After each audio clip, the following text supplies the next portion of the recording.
Good morning, friends. Today, we are going to discuss about one project where we use AI to power electric price forecasting. So here what we are doing, we are using AI model to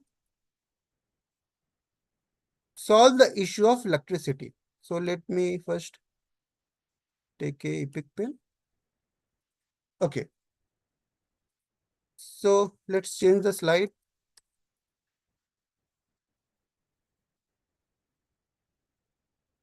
Here, what is the business problem?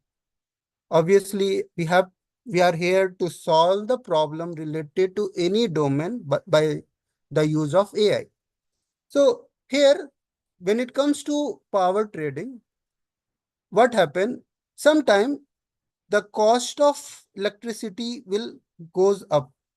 Cost of electricity will go up while there might be certain scenario by which it is going up. It might be because of the festival season, or it might be because of the heat and all, and sometime it will go down.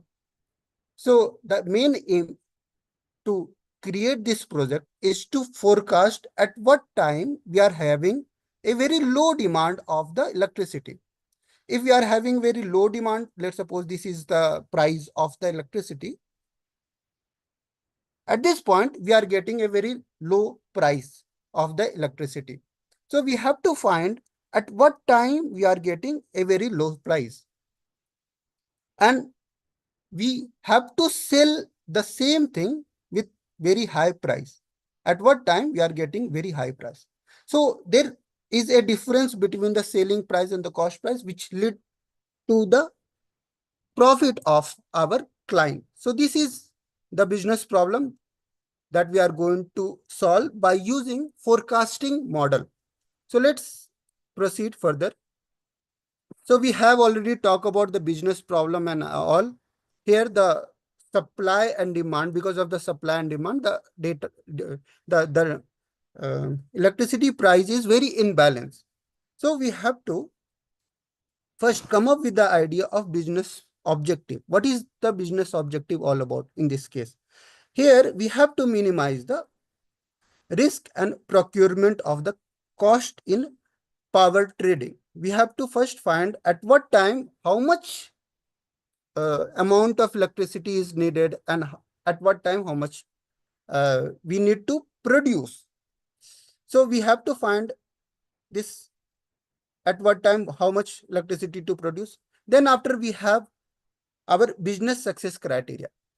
Here we have to reduce the financial risk by at least 15 to 20%. Financial risk in the sense that what if our client produce a lot of electricity, but the demand is not that. The demand is very less. So what we will do? We lead with financial risk. So we have to reduce this financial risk. Then after we have business constraint. What are the business constraint? Business constraint is to maximize trading return. Whatever we are trading with, we have to buy the electricity in very low price and sell it with a very high price. Then after we come up with our machine learning success criteria, where we have to have such a model which give us MAP of below 10%. We need to have a mean absolute percent error should be less than 10%. Then after we have economic success criteria, where we have to optimize our trading in such a way that it will help us in saving 5 to 10% of energy, and 10 to 15% we will return the energy. So these are all my success criteria and business problem and all. So let's see how we are supposed to produce. So this is the data set where with the hourly basis, we have some sort of data and related to purchase bid, sale bid, MCV and all that. We have to take care of all this data set, and by taking care of it, because it's a time series data, we have to deal with the date and all.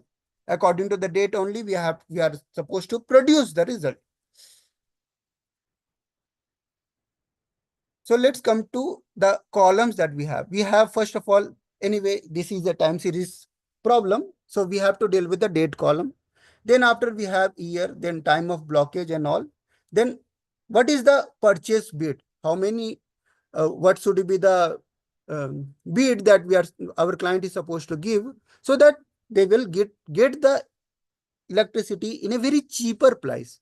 Then after we have a sale bid. What is the sale bid? What is the optimal price that we are going to get if we sell the electricity in a certain time? Then after we have market cleaning volume, financial schedule volume, and NCP. So these are my data set. By using this all columns, we are going to forecast our outcome. So let's see how we are supposed to collect the data. So we have collected the data by different method.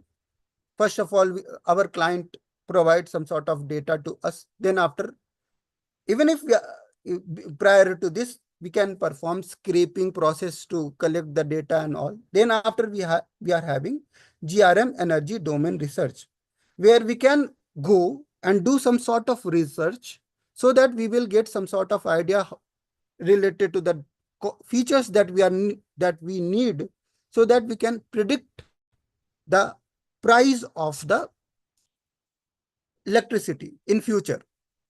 So that, for example, what if the price of the electricity in June is very less? This is the column where we have price in January, then Feb, then, and it will goes on. What if the price of June 31st or 28th of June, the price of electricity is very less at that time? So we will buy the electricity at this price. How we are supposed to know that on June 28th, we are having a very less price of electricity? This can be done only because of the forecasting that we are going to perform. So to perform this forecasting and all, we need to know which all features are needed. So here we need daily requirement, total stock, what are the daily requirements of that particular area and all, what is the capacity of the plant, then after what is the total stocks and all. So these are all requirements that we need to know, then only we can proceed. How we are able to know this requirement? This can be done only by doing research. Then after, come up with renewable energy and data collection. How we are supposed to collect the data related to renewable energy? So we have collected this so that we can able to forecast. This can also be done by using scraping and all. Then once we got our all sort of data set, then we have to check the business flow. Here the most important thing is to check whether the flow of the business is going correct or not, because this is all because of the money and all. Here, so this is done. After that, once we collect all this data related to weather condition, what if there is a different weather condition? What if there is a winter, then summer, then rainy season? So accordingly, the seasonality of the consumption of electricity might change. So this might be one seasonality, 1 year trend. Then after, this might be another seasonality. This is another year trend, and it will goes on. So if you see it very carefully, there is some sort of seasonality. There is some sort of pattern present in yearly basis. This is 1 year. This one is second year. And it will goes on. Apart from having seasonality, we also have trend. See, if we have this sort of trend, this is upward trend. We call it as upward trend. Then again, we have this sort of trend. We call it as downward trend. So in every sort of data set, when it comes to forecasting, we have both this seasonality and trend. So while proceeding with the forecasting and all, we have to check the trend and seasonality. once we got the data related to trend and seasonality, then what we can do, we can proceed further for forecasting. So forecasting is not that easy when we have trend and seasonality present in the data. Imagine we have this sort of data. Here we have some sort of seasonality and trend present in the data. This is trend and seasonality and all. This is the mixture of trend and seasonality. And this will get replicated. I'm not saying that this will be totally copied, but there are some sort of copying image. It will get replicated, some sort replicated. So this data consists of both trend and seasonality. Because of this trend and seasonality, it's very difficult to predict the forecast. So what we can do, we can take this data. First, we can perform de-seasonalized. So if we perform de-seasonalized, it means that we are removing the seasonality from the data. So let's see, we are trying to remove the seasonality.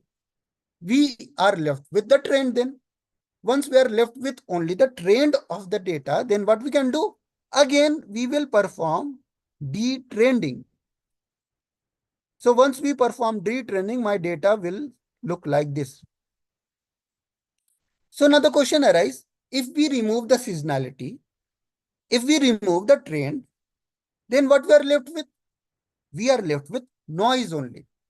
If we are able to remove trend and seasonality, then we are left with noise. So what we are going to do with this noise?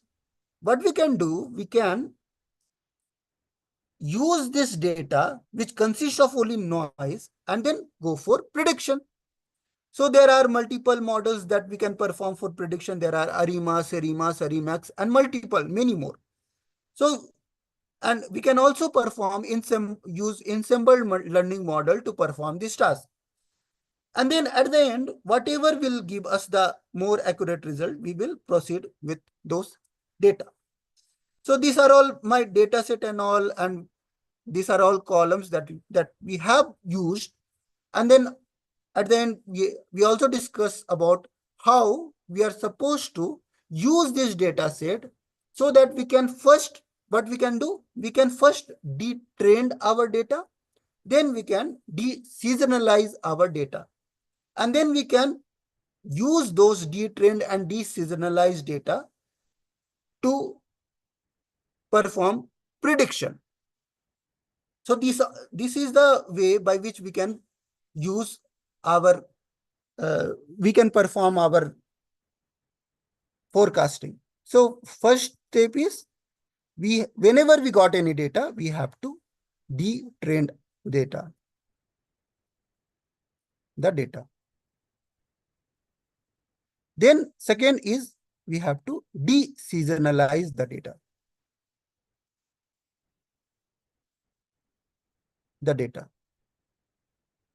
Then we are left with only noise. So once we are left with only noise, then we can use this data to perform prediction. So to perform this prediction, we can use different model. Here, when it comes to forecasting, we are using plenty number of models. So the first, we will go for simple models. That is, we can use ARIMA. Then we can use SERIMA. Then we can use SERIMAX.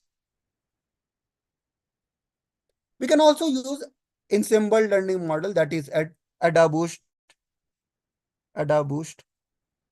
Gradient Boost, XGBoost, and all this.